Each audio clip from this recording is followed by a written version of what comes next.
this afternoon. Good evening, everybody, and thanks for joining us this afternoon on such short notice.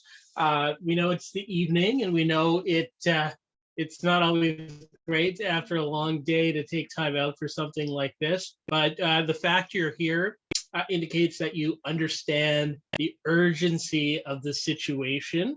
And that urgency is the reason why we're using somewhat less polished methods to provide this presentation than we might ordinarily do.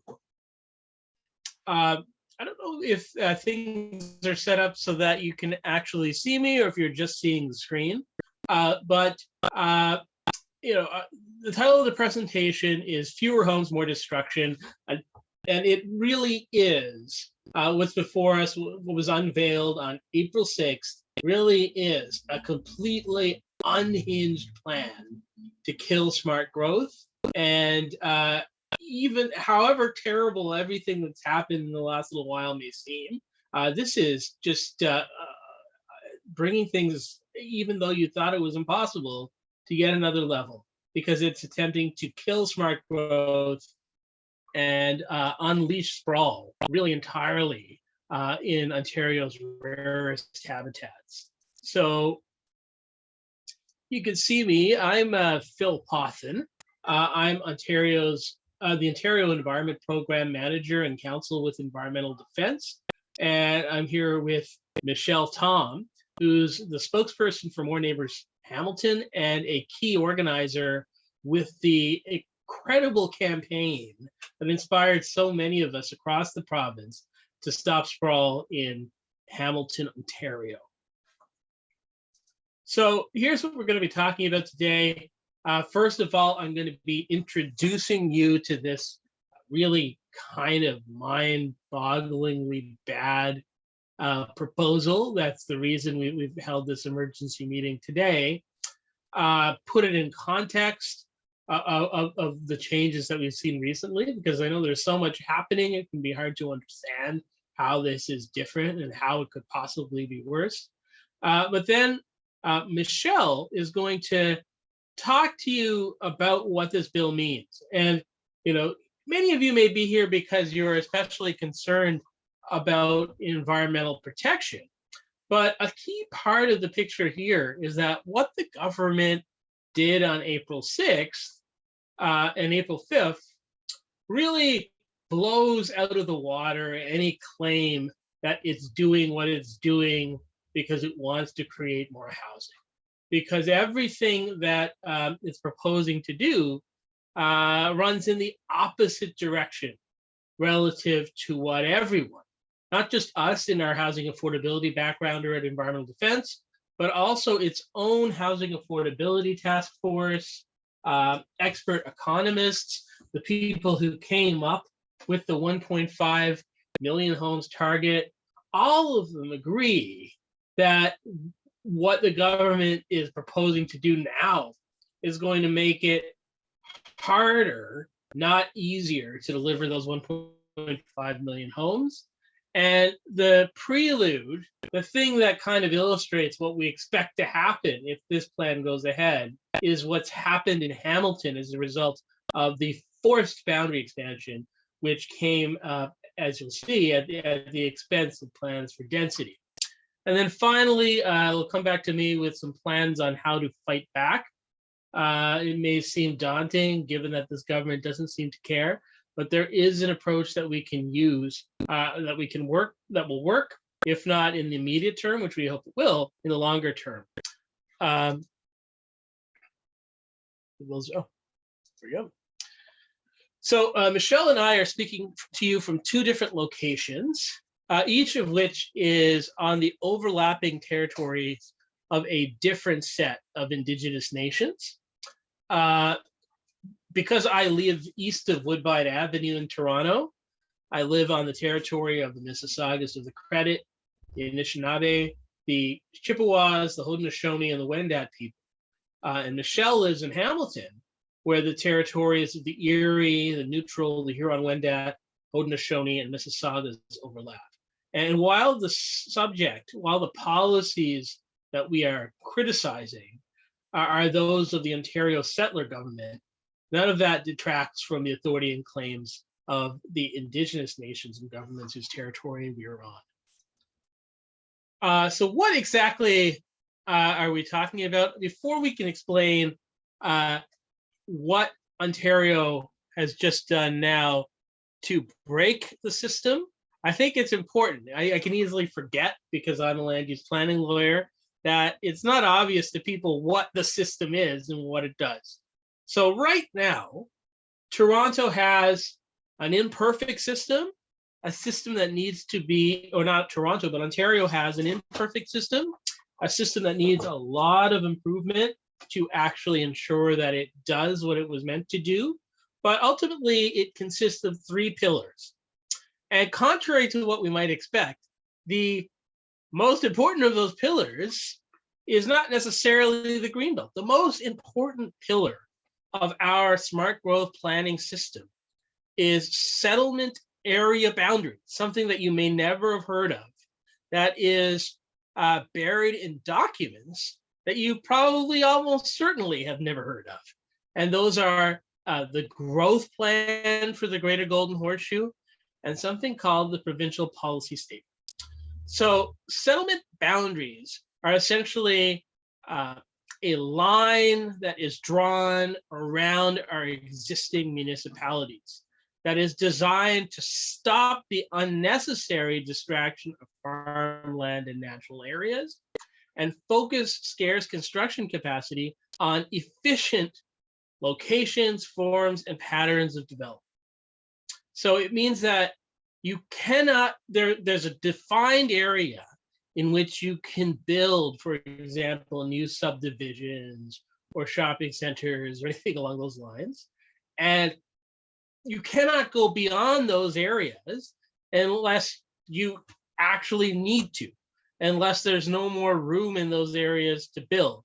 You cannot just senselessly, or so things are supposed to work, start paving additional farmland when there's plenty of farmland already allocated for growth. And just to put it in context, we are in that circumstance without a doubt,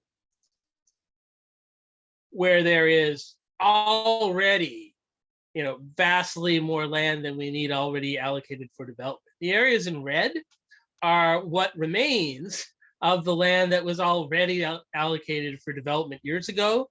And just to put in context how huge those red areas are, the black areas are the areas that we've used over the past 20 years or so.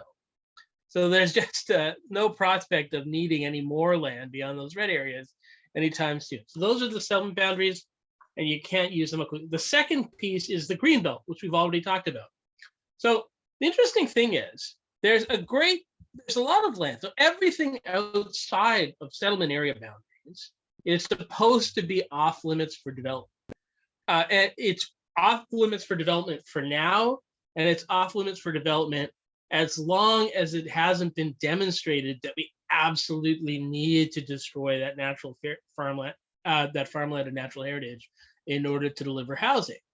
But the Greenbelt serves a separate purpose. We think of it as protecting the farmland within it, and it does that. The real purpose of the Greenbelt is to provide certainty and permanence. It means that no matter what happens, farmers who use land in the Greenbelt are supposed to know that it will never be anything other than farmland, that it will never be a space for GTH development. And by doing that, and by knowing that, they'll be able to make long-term decisions that are more environmentally sustainable, that they can actually manage their land for the long term, not do cash cropping, and also so that prices for Greenbelt land don't go out of reach for farmers. Because if farmers are competing with land speculators all the time for Greenbelt land, or if they're always worrying that the landlord who owns their land, the underlying rights in the land, is going to kick them off next year to build housing, they just can't function that way. They can't enter a lease long term, and they certainly can't purchase land. And then the third piece is land efficiency rules. So what this means, it's related to the idea of not wasting land, and it's a very sound principle. What land efficiency rules say is that, listen, if you say you've used up all of your existing capacity, your existing designated greenfield area, your existing capacity within neighborhoods to add more housing to existing streets, and you need more land, well, you better use it efficiently. We are going to create, we're going to make you create at least 80 homes or homes for at least 80 people on each hectare of farmland or natural heritage that you destroy. So that if we are destroying farmland or natural heritage, ideally it's not for nothing. At least we're getting a fair amount of housing. And from our perspective now, at a time when there's a housing shortage, minimum density target is undeniably a good thing, because it means like we want more housing for each unit of land and labor and equipment that we invest. We don't want less. But what the government has, as we'll see, so that's the requirement. It used to be that you had to create 80 homes for 80 people per hectare of land that were developed. So what's happened? So what's happened to that three-pillar regime? So what happened at the start of April was really, the culmination of a three-stage campaign the government has launched against smart growth. So before October of 2022, it was largely a secret war. It was government twisting the arms of municipal planners behind the scenes to try and pressure them to claim that they need more land than they really do. It was also reducing those density targets. So it used to be that you had to build homes for 80 people for each hectare of land you destroyed. They reduced it. They watered it down to 50. So that means fewer homes would be built with the same amount of infrastructure and effort. They assigned in their growth plan update most of the next 30 years of growth outside of the city of Toronto, which has the strongest infrastructure and capacity to handle growth, and in neighborhoods that don't have strong infrastructure, and into places where it would go into sprawl. So 80% would go into more car-dependent municipalities and only 20%. And they also watered down the emphasis on intensification at that time. Already they reduced it from 60%, which was the plan to get to by 2041. They reduced that to 50%. And they created this concept, which didn't really mean much, the market-based land needs assessment. And while it didn't actually mean much, they used it as a pretext to insist somehow that municipalities were supposed to just give developers whatever they were asking for. But what it meant was less efficient development again. That was all quiet because it was manipulating these documents that most of us have never heard of.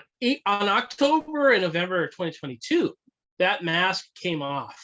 So after essentially failing to get many municipalities to expand their settlement area boundaries and acquiesce to boundary expansion as much as they want, thanks to the efforts of people like Michelle, which we'll get into, they forced municipalities that had found a way to accommodate all their future growth within existing settlement boundaries, they forced them to swallow up land for no reason.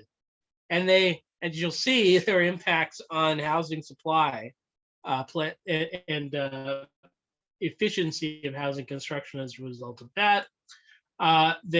Bill 23 removed the power of conservation authorities to say no to development that would cause flooding and landslides.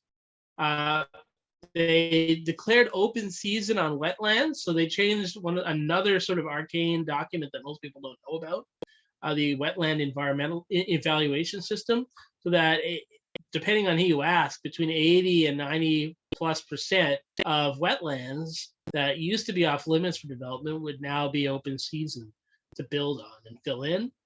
And then they, of course, the one that we all know about is that they carved huge chunks of land out of the Greenbelt, destroyed that certainty and permanence, and in particular, stripped Greenbelt protection from the Duffins Rouge Agricultural Preserve.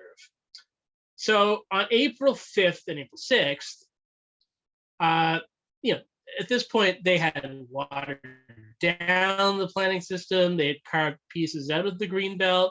This, we talked about the 3 pillars. Well, April 5th and 6th is about eliminating at least one of those pillars and potentially more. And that the pillar that they're eliminating is really the one that has done the heavy lifting of stopping habitat destruction, stopping farmland destruction over the past 15 to 18 years. And that is the settlement boundaries. So let's just have a look here. I'm sorry.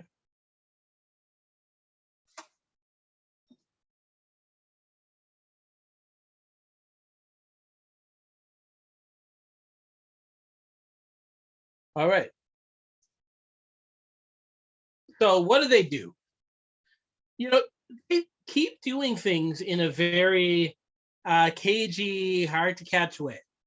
What they've really done is they're killing, or they're proposing to kill, the mandatory growth plan for the Greater Golden Horseshoe.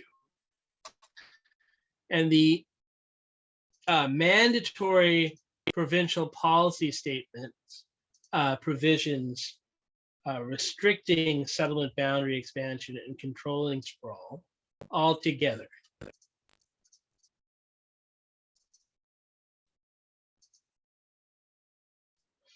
And so they will be replacing it with a purely for all the points that we've been talking about, what is essentially an aspirational document that has lots of shoulds and you should try your best, and really means that there is no mandatory restrictions when it comes to that 3rd pillar of boundary expansion. So firstly, pointless destruction.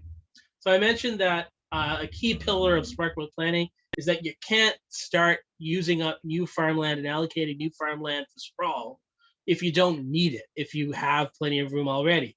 And the problem for the government is that we did a very effective job of demonstrating that the GTA had vastly more land than it needed. As I said, vastly more land than it could plausibly get through over the next 30 years.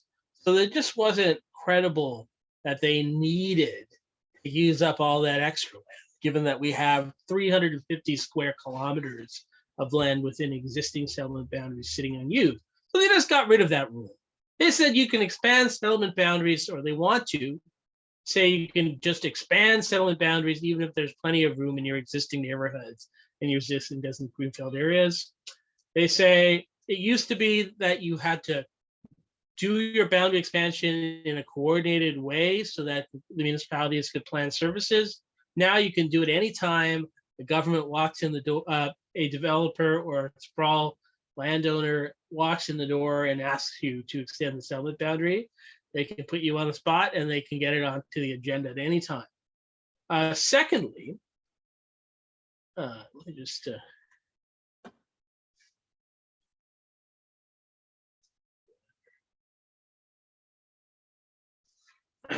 they are squandering the farmland and habitat that we do use. We talked about how they lowered the density requirement from 80 people per hectare to 50. Well, now they want to get rid of it altogether. That's right. You can bulldoze farmland and forests and wetlands, and there's no restriction on how few homes you can be creating in the process of doing that. You can bulldoze a hectare of land and only house, a family of 5 on it if you want to. There's no restriction here at all.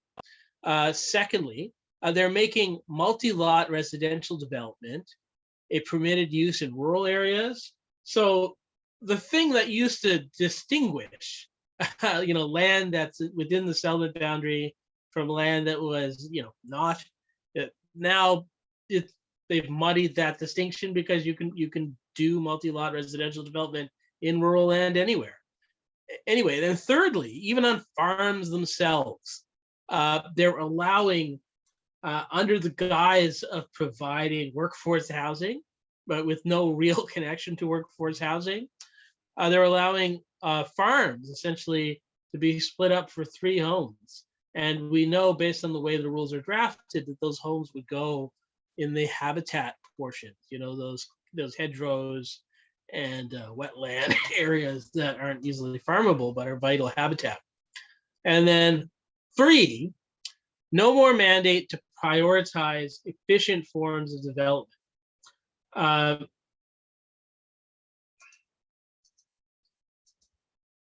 So no more requirement that at least half of your growth go to existing neighborhoods. And this is the most mind-boggling thing at a time when we need more homes. The only way we can get what we need is by doing it more efficiently, using our existing infrastructure so that we can get more homes out of the same amount of construction.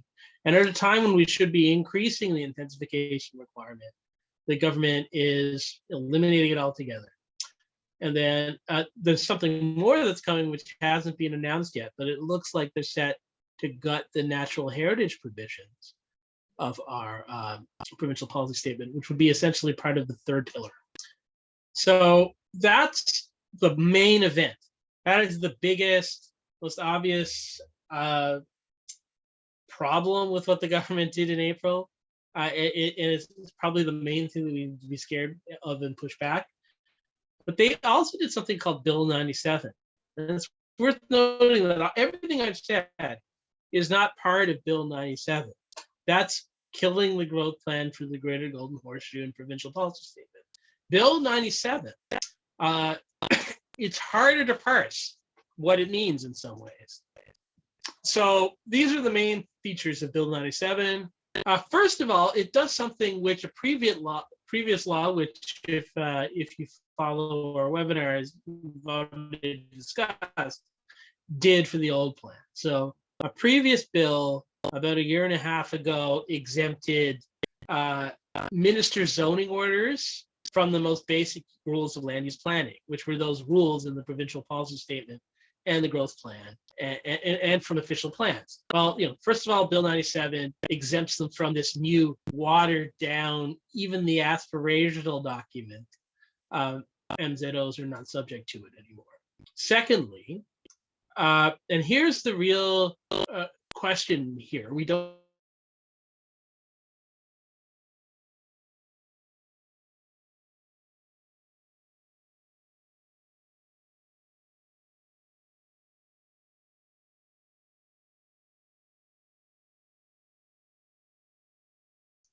Hi, folks. Am I back?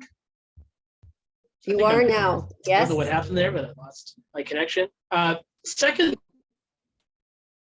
it looks like they have created what looks like a tool to prevent municipalities from deciding not to service the forest boundary expansion land and Greenbelt sprawl.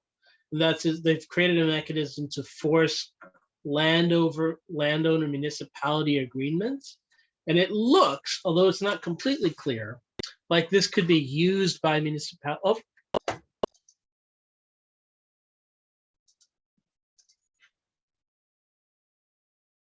I hope you can see it now. It could be used by the provincial government to allow the developer to simply build an inefficient or dangerous sewer system and force the municipality to accept it or put it in a position in a very complicated way, which I won't get into now, to make it accept that development, accept the servicing. And the third piece, which isn't really directed closely to anything we've been talking about, but which has been used by the government as a sort of sugar coating, is this new, what they're passing off as a tenant protection regime. And so for people outside of Toronto and Mississauga, it does seem like it would enhance some protections from evictions due to renovations or demolition or conversions. But the interesting thing is, the bill also creates the power for the minister to kill the stronger rental replacement rules that are available to tenants in buildings that are demolished for redevelopment in the city of Toronto and Mississauga already. And this is concerning because, frankly, Toronto in particular is where a lot of this would happen. But for our purposes today, that those rental replacement rules have been used at the sugar coating. So what does this mean? So we're about to hand things over to Michelle, but what it means is fewer homes, not more, because we've got constrained construction capacity. We have to deliver a lot more homes more quickly without a lot more labor and materials. So CMHC confirms that there isn't a lot of capacity out there for us to actually build more. So we have to create more homes with the same amount of construction. We have to stop wasting land and square footage. So, I talked about what the growth plan has done to try and moderate these wasteful land uses, but we still have a long way to go. And the government has quit midway in our attempt to curb this. But just to give you an example, Canada has more rooms per capita than any other OECD country. Now, some people will emphasize the fact that we have fewer homes per capita than other regions in the G7. Well, there's a connection between those two things.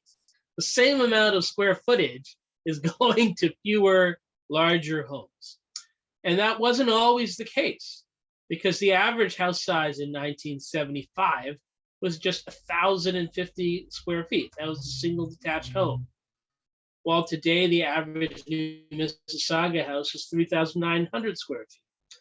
And then thirdly, while the regime, the smart growth planning regime, was sound in trying to prevent further wasteful uses of greenfield land, we did make a mistake, arguably, by adding too much land originally and in previous rounds of development.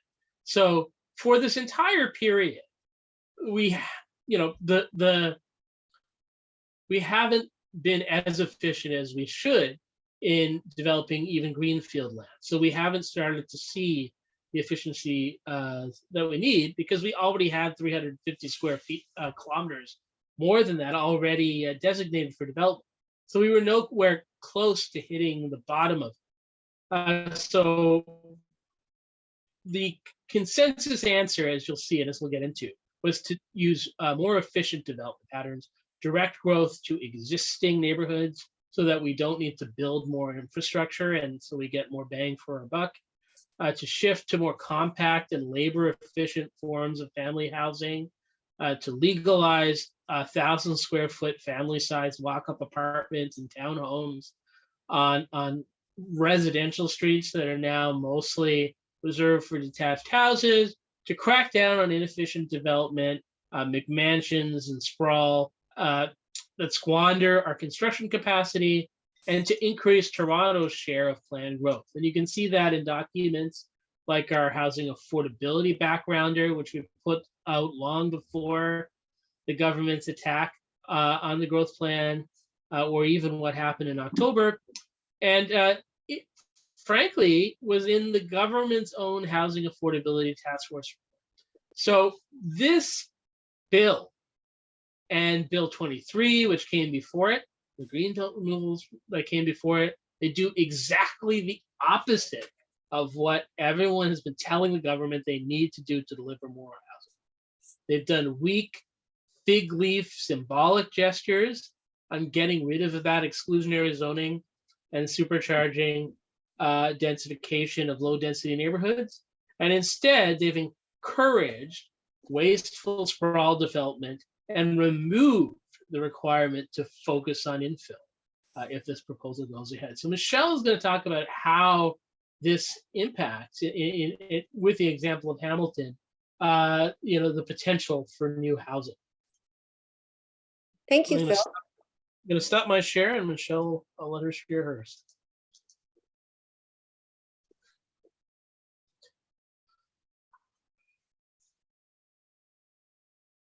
Everybody can see that? Thanks, Phil. Good to see everyone tonight. Thank you for coming. While opposing urban boundary expansion onto farmland in Hamilton, we realized we had better have a collective conversation as a community about how density could happen within Hamilton's boundaries.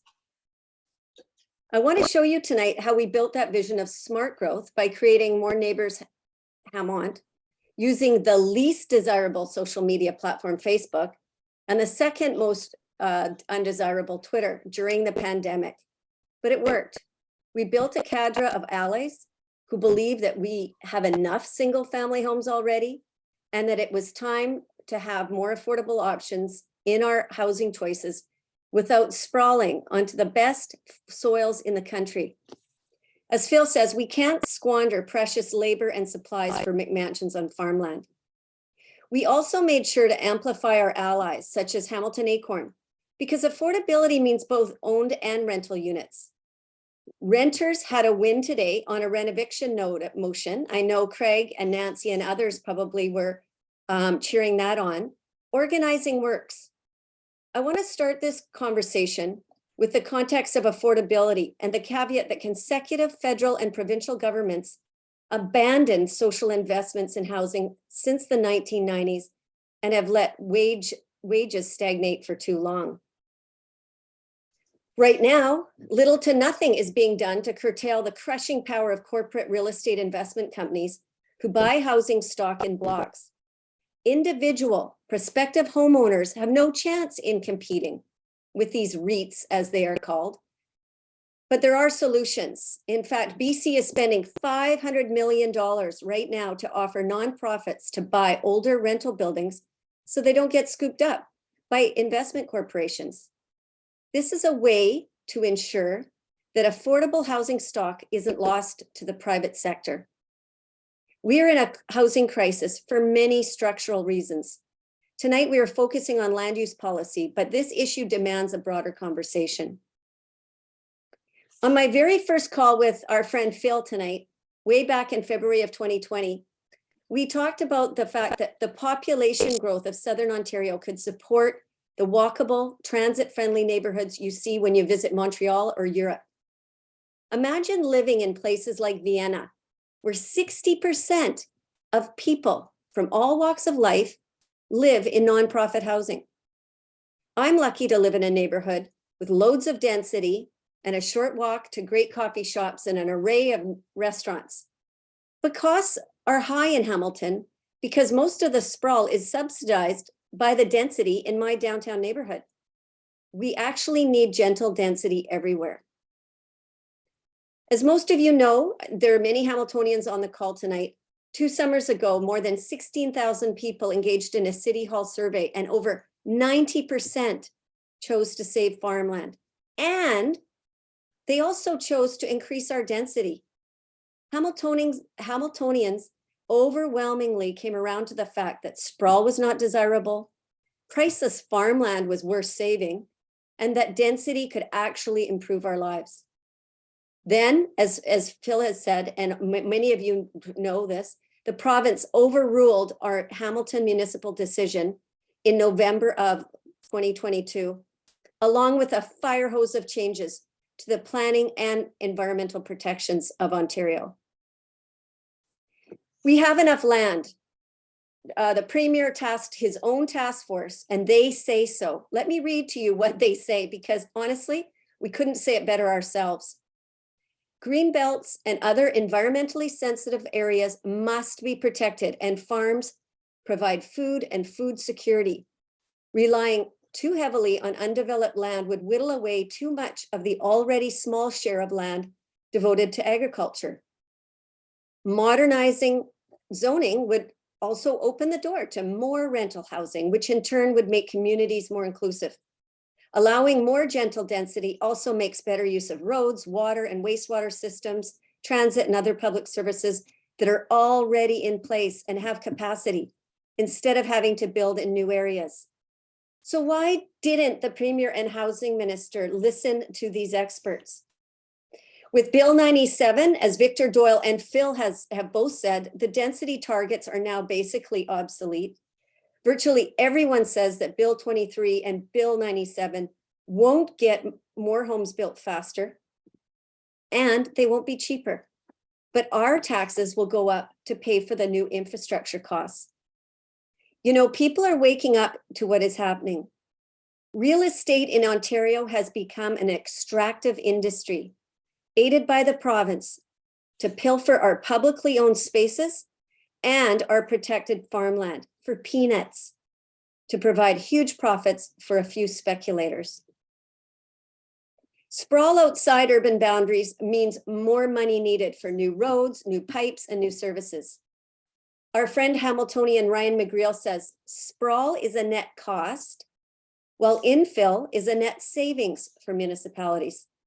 It's time for us to listen to the math, listen to the people, and stop playing the land speculator Ponzi scheme. We all know the high cost of sprawl, which taxpayers will be burdened with. We can intensify our existing neighborhoods, which already have existing infrastructure. Sharing this information in a palatable ways with diagrams helps the public and the people near around us understand why sprawl costs more. Look at this. Cost to the city for suburban sprawl in this example is double the cost of building within our existing neighborhoods. This is a Canadian example. The chart on the left helps the public to see the advantages of gentle and mid-rise density for their communities. This chart compares housing types on comparable size lots and whether they are a burden or an asset for city coffers. In Hamilton, we have a $3 billion infrastructure deficit, mostly to fund new roads and services that we're paying for and have paid for with sprawl. Back before the pandemic, new councillors used their own budget funds to educate the public. Experts Joe Minicozy and Pamela Blaze facilitated community conversations to help folks to understand that we need to lower our crippling infrastructure debts through planning for density. In Hamilton, we were deliberate about showing folks the availability of land within our urban boundaries.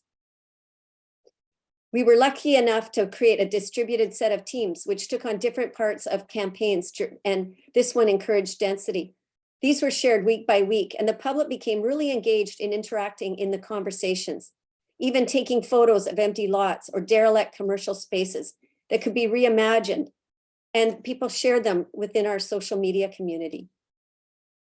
As our friend and ally Paul Shaker says, intensification of existing urban boundaries makes economic, environmental, and social sense. It builds community. It starts to chip away at issues of inclusion.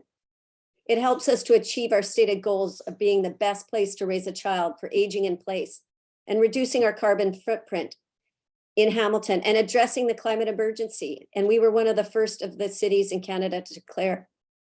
Visualizations help the public to see how their neighborhoods might be improved. On the left, you see a busy Strode, vast parking lots, no pedestrian or cycle-friendly areas. On the right, we see a tree canopy, a separate bike lane, and transit, supporting mid-rise developments. Imagining a transformation is helpful to build engagement. Again, our collective imaginations help inspire us. On the right, our friend Linda Lukasic conducted a walking tour of Eastgate Mall and its potential for residential density. Walking tours are a wonderful, powerful way to engage in the imagination of citizens about density. On the left, we shared a powerful diagram of a parking lot with imaginative uses.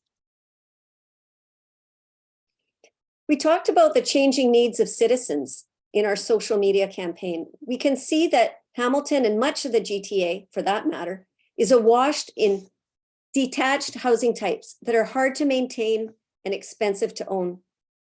Radio ads were run explaining the need for options for those who want to downsize within their own current neighborhood, rather than resorting to a distant car-dependent sprawl areas that you absolutely need a car for.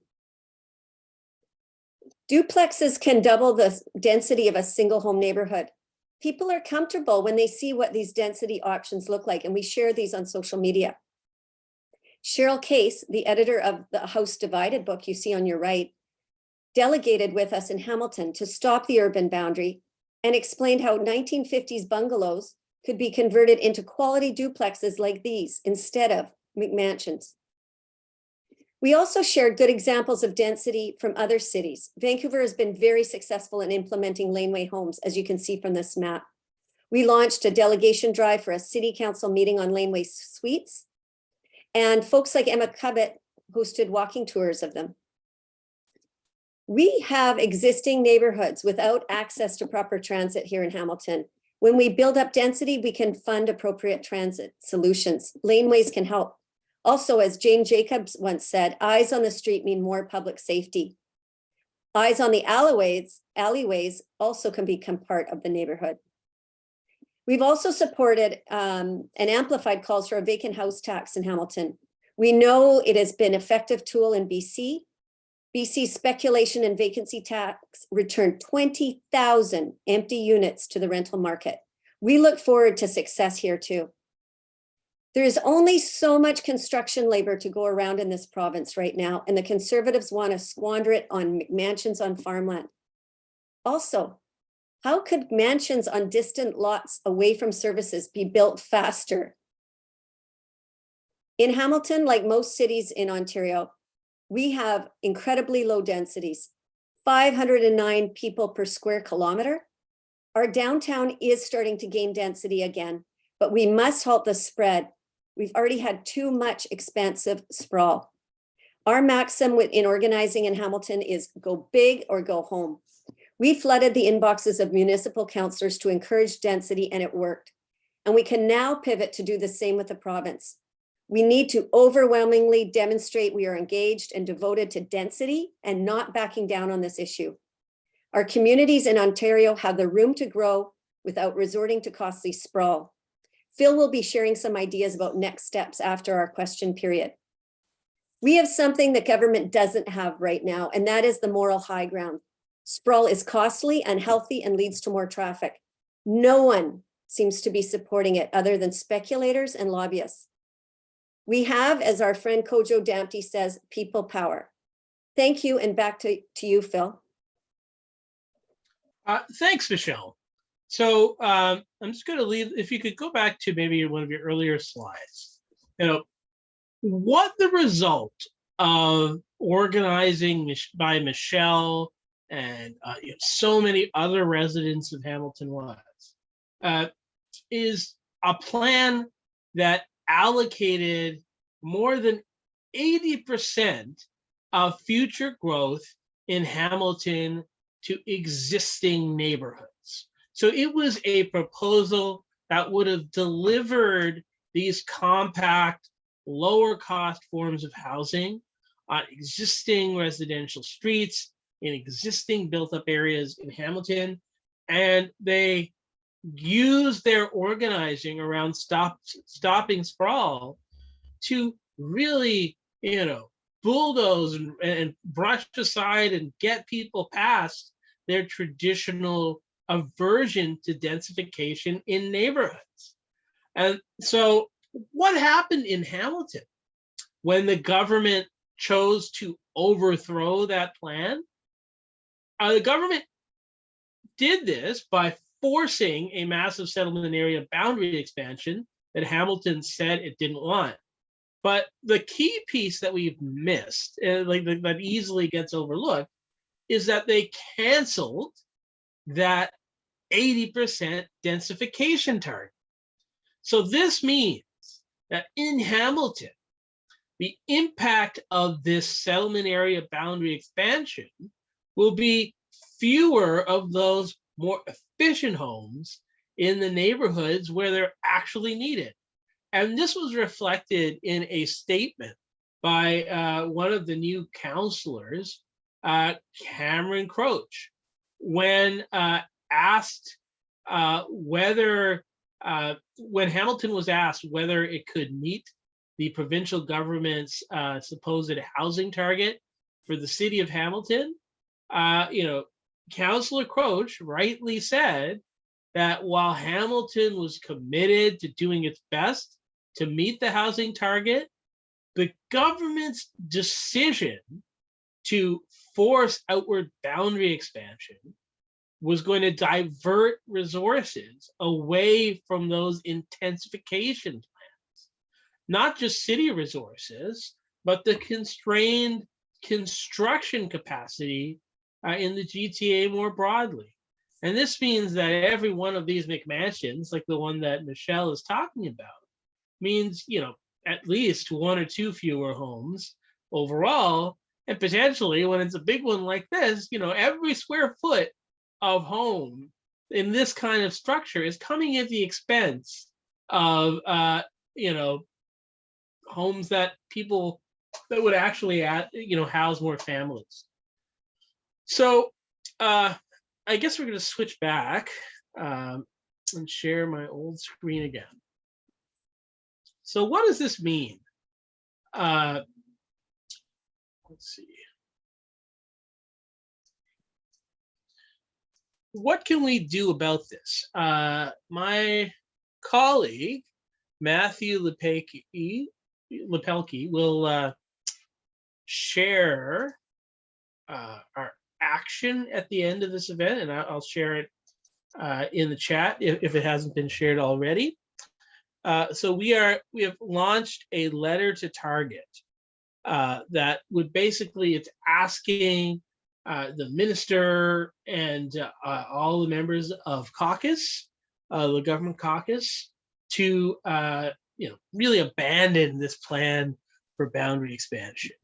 This is, even if you were okay, in this plan to get rid of smart growth, because it will mean fewer homes, not more, and needlessly destroy habitat and farmland. But beyond that, it's important, and here's the key thing, because we're the ones in the room. I imagine if you're here with us today, it's because you're someone who understands the need to protect natural heritage. You understand that we can't just keep burning through farmland unnecessarily. You understand that we are operating within real, meaningful ecological constraints. So make sure I'm sharing the right screen. Yes. So what we can do, because we're not necessarily the ones who need to be convinced here, is start talking about housing supply, about the housing shortage, and the government's attack on smart growth planning in a way that's actually going to counter the government's message. And so that's why I want to conclude a little bit, our talking portion by saying a few things that we need to talk about. First of all, it's not a trade-off between housing need and the environment. It's vital that we make it clear to people that sprawl is the cause of our housing shortage. It is because we have been squandering our construction capacity and our land on McMansions, on low density, inefficient forms of housing, that we have a housing shortage today. Secondly, the government's plan to remove smart growth planning is going to make things worse, not better. It means fewer, more expensive homes. And so we have to start that way, not with sort of hedging language about, while it matters, will these homes really be affordable? It's not just that they won't be affordable, there will be fewer of them. And then secondly, we need to stop presenting ourselves as defenders of the status quo. Because we have to frame the government correctly as a defender of the status quo that has caused our problem. So the growth plan for the Greater Golden Horseshoe, it was not a regime to protect the way that we were already doing things. It was a tool to stop those sprawling land use patterns that were causing us to have the housing shortage, right? So it's a tool to produce more compact forms of housing, to produce more efficient land use. And the reason we didn't get there quick enough was because we were too soft, because we added 350 square kilometers of greenfield land, because we didn't implement those 80%, 80 homes per hectare targets until very recently, and because we didn't introduce those minimum intensification targets until recently. And the solution to our housing shortage and is pretty much the same as the solution to the environmental problems that environmentalists had raised regarding the growth plan previously. And that is to intensify those controls, to direct a higher proportion of our growth to existing neighborhoods, to direct a higher percentage of our growth to Toronto in particular, and to curb sprawl, not increasing. So I think it's important that we not get into narratives about, we're growing too much. Do we really need more housing? Those are all losing narratives that the government is trying its darnest to assign to us. And those are words they want to put into our mouths, and we shouldn't let that happen. I'm just going to leave it there, and let's see if we can take some questions.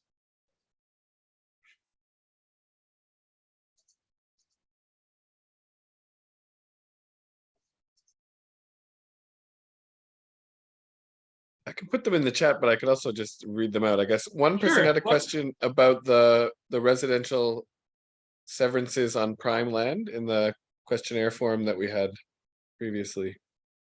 So technically, how does that work? The residential severances on agricultural land.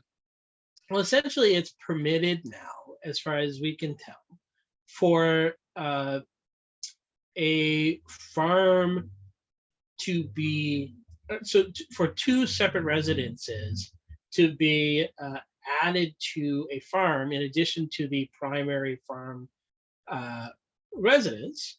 And then the trick here that's being missed is that those residences, it would seem, can be severed off from the main farm property after the fact. And there does seem to be a mechanism here for successive severances, so that conceivably you could divide a farm into 3 equal parts using this tool, and then divide those in turn into smaller parts. And so the result essentially is the absolute worst, most environmentally damaging form of sprawl, which is estate residential development. And all of this is sort of being disguised as some kind of solution to workforce housing, or some kind of mechanism to allow, say, the children of farmers to live on the farm. But there's no language, there's nothing about this rule that actually fits it to that purpose. Okay, and then there were a couple questions on sort of legal options to fight back. Are there legal options to fight back against the removal of the policy statement? And specifically, someone was also interested about legal options for the Fiddler's Green Greenbelt removal, one of the Greenbelt removals from last November. No, an interesting feature of the provincial policy statement removal, or the proposal to repeal the policy statement, is it actually seems in some ways to be a means of cutting off our challenges to other legislation. So we mentioned earlier that the government intentionally removed infill development from the Hamilton official plan. They reduced the intensification target in Hamilton in order to force sprawl. Well, under the growth plan, in our view, and when we took this and we take it very seriously, in our view, that was unlawful, because under the growth plan for the Greater Golden Horseshoe, and particularly under the provincial policy statement, it was illegal to expand the settlement boundary more than was necessary to meet need. And because Hamilton had demonstrated that it could deliver all the homes that it needed within the settlement boundary, It was unlawful for the government to force boundary expansion. And we had actually filed an application for judicial review that would have challenged that decision using the provincial policy statement. But as has happened in the past, it looks like the government, after discovering that we could use this tool, is trying to take it away. The real mechanism to defeat the plan to remove the provincial policy statement is political. Firstly, it is to use that tool, which I hope, Matt, you will be sharing in the chat here, to let the minister and MPPs know that this is, you understand how serious this is. But secondly, it's to keep the pressure on, because while the provincial policy statement is being proposed to be removed now, the biggest risk is that even the opposition parties will come to accept that as the status quo and not reverse it. The key point to remember here is that even though the development industry wants to pretend that once land is open for development, there's no taking it back, that is not the case. This is not the United States.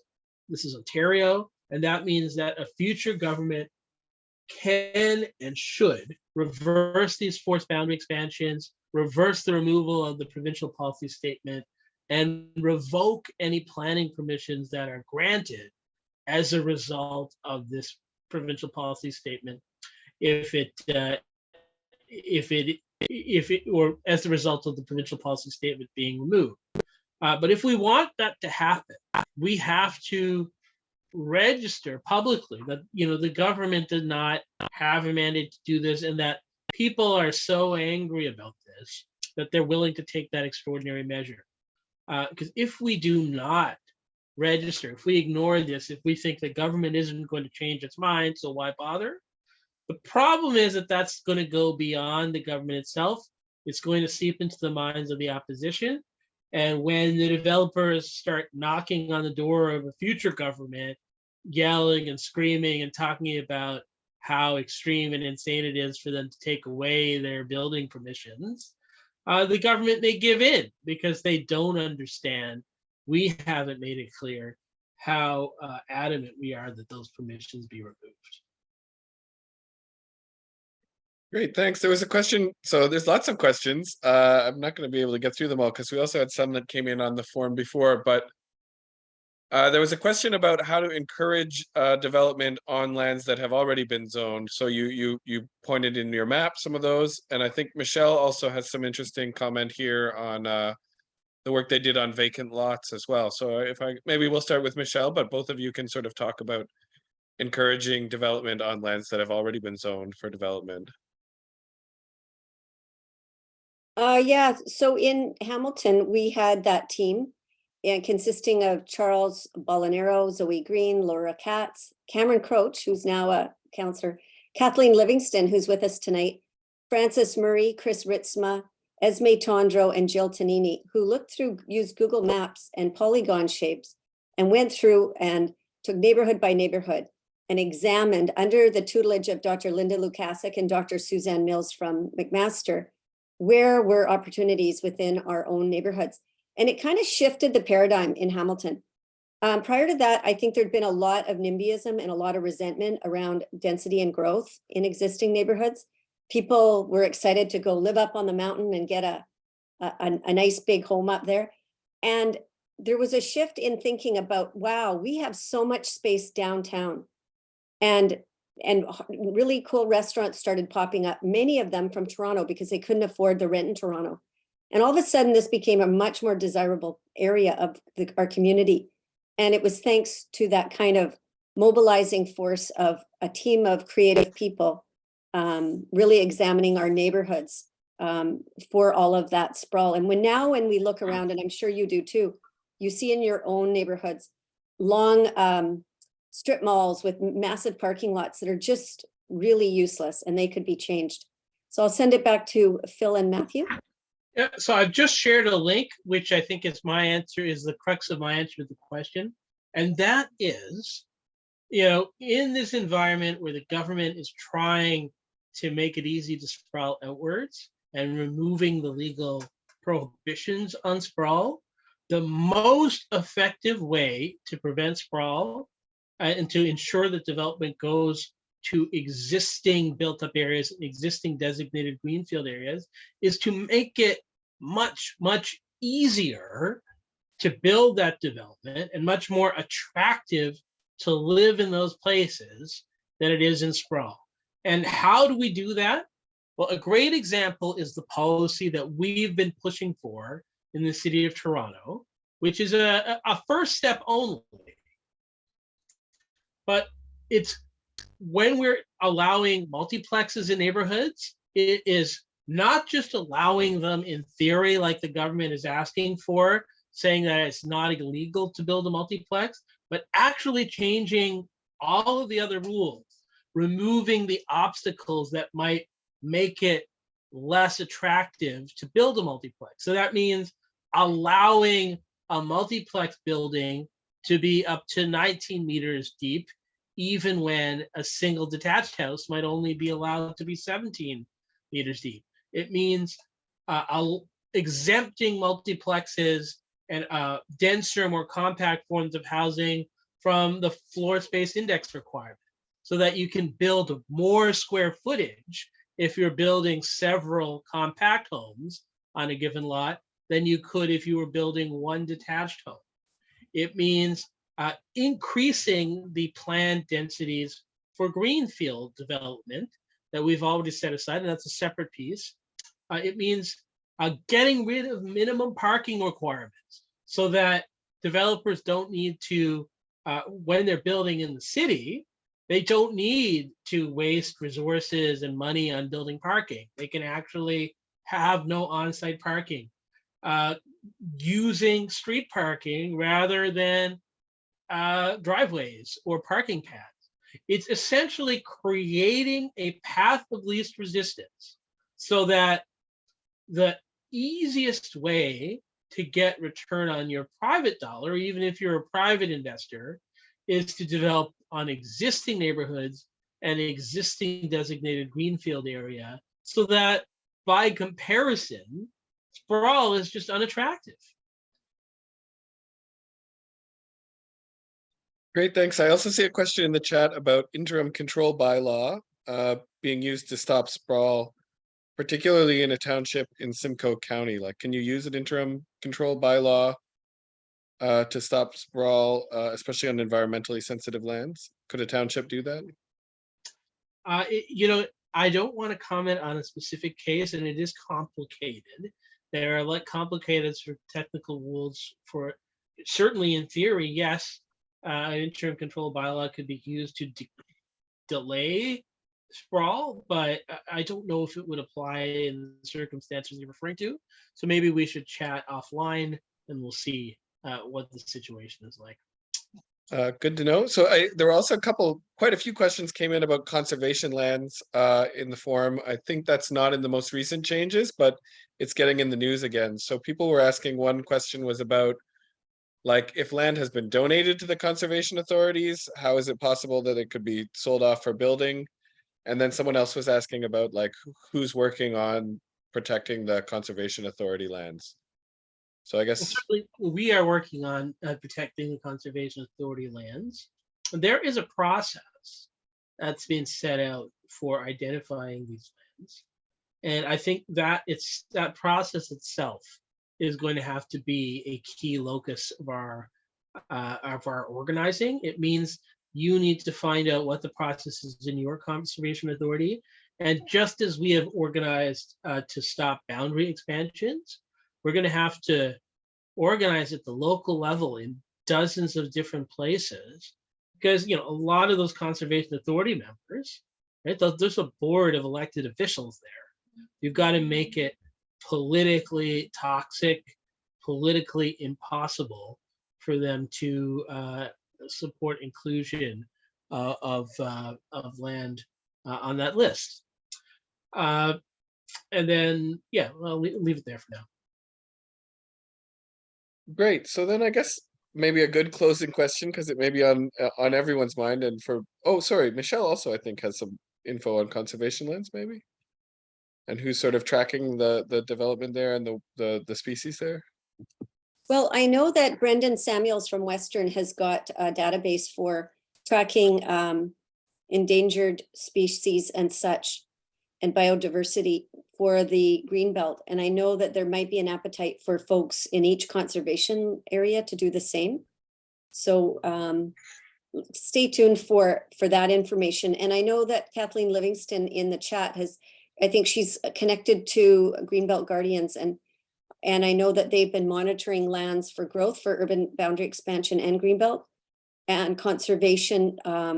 Hopefully they will organize to show up at conservation meetings and other groups, whether you're connected to Ontario Nature or anything related to the outdoors. In fact, please invite people to get involved in what's happening with conservation, because it overlaps with recreational users like the Bruce Trail users and others. So there's a Hey, question that Matt, says, what about judicial push? would you Does that mind mean something? posting? Well, first, Matt, would you mind posting our letter to Target link in the chat here? Yeah, I've done it several times. I'll do it again. Okay, great. Should be in there And though. So do you know what? So there's a question that so says, yeah, what what about about the judicial push? Well, I mean, certainly we have this application for judicial review in Hamilton that is about the settlement area boundary expansion decision. But if this bill passes, it seems likely in a way to make it a bit of a moot gesture. We'll see, but I'm not sure if that. It seems like the government's intending to try and undermine our basis for the judicial review of the boundary expansion decision. In terms of a judicial challenge to the decision to get rid of the provincial planning, the policy statement altogether, and the growth plan, we haven't identified a route to do that yet. It doesn't mean that it won't happen, but I think for now, I wouldn't, rest your hopes on some kind of judicial solution. It's got to be political action focused for the next little while. But that actually segues well into the next question, I guess, which was maybe one that's on a lot of people's mind. But how do we see going forward when the government seems very uninterested in? Sorry, the actual quote of the question was, "This government is thoroughly autocratic and disdainful of the public. How can we make any impact between now and the next provincial election?" So you did talk about that a bit as well, but maybe I'll let Michelle talk about working with a government that might seem opposed. It's absolutely moving in autocratic ways. It's reducing consultation. It's taking over municipal responsibilities, school board responsibilities. But in a strange way, it's waking the public and the electorate up. It's making people really understand that when we were warning people about the threat of this government, that now these are actualized. And I think that, I live by a maxim of hope is a discipline from Miriam Kaba. I think we have to be disciplined in our hope, and we have to be actionable in it. So it starts with talking to neighbors, writing letters to the editor. Obviously, we've had all kinds of rallies in Hamilton, probably 14 or more in the last year. We need to have more. Environmental Defense has lawn signs as well, does Greenbelt Promise. There's a leaflet campaign targeting 30 MPPs by Greenbelt Promise that are vulnerable in the next election. There's the Toronto election coming up. And I know Phil could comment that if we get a progressive mayor in, they are going to mandate more growth, hopefully. And maybe there won't be as much need to build out onto our extended areas in the suburbs surrounding Toronto. Do you want to comment on that, Phil? Yeah, so our take on the situation is that, it's important to express our frustration and opposition from an environmental point of view. But frankly, the main audience for that expressly environmental focused advocacy is the opposition parties, right? so the opposition parties understand that they need to stay focused on our issues and that when the time comes, they're expected to undo all this. But for the government, the most effective thing we can do is undermine the government's narrative about who we are, what we think, and their excuse for all of this. So that means that even if you're most concerned about the environmental impacts of this legislation, it's vital that you keep reinforcing the message with everyone you know, when it's, especially if you're talking to someone who isn't an environmentalist, that this plan will mean fewer, more expensive homes. We don't believe it's going to deliver more housing, that we already have 350 square kilometers of designated greenfield area sitting unused, and also within our own circles, actually undercut the attempt to use, frankly, people who are concerned about the environment as an excuse for why they have to expand outwards. So right now, there's an organization in the city of Toronto called the Long Branch Residents Association and the Federation of North Toronto Residents Association. And the government desperately wants people to think that they are us. So those organizations are claiming right now that that policy that I shared, the expanding housing option neighborhoods policy, shouldn't be adopted because somehow it might result in some existing trees here and there being removed. So their idea of an environmentalist is someone who is saying you can't build housing in our neighborhood because you might lose a tree, and you might not want to lose that tree. But I think the thing that we can do is look at the big picture and make those tough calls in our own neighborhood and use our influence with other people who may not be as well informed as you are, but may think they're helping the environment, to make it clear that supporting density is good for the environment, and that it's the best way to prevent sprawl. So by doing that, by changing the perception, by showing that it's environmentalists who want more housing and density, and pitching, making people understand it's the Ford government that's pushing measures that mean less housing. When we do that, we're inflicting damage on the government that they haven't already baked into their decision. They're willing to write us off, but they're not willing to write off people who care about housing supply. Well, we've got a bit past 8, and I think we've answered. I mean, I haven't answered all the questions in the chat. There's a lot here, but I don't know if we'll have time to get through them all. So if either of you have closing comments at all, maybe make them, and we'll thank everyone for attending and coming out, and hopefully you can keep talking about this issue and keep involved. Yeah, thanks everybody. Again, closing remark. This is a huge deal. The government is proposing to kill smart growth entirely. All of those wounds, that it's been inflicting over the last couple of years. Well, this is taking smart growth to the butcher, or to the abattoir, and it's vital if we can to try and stop it.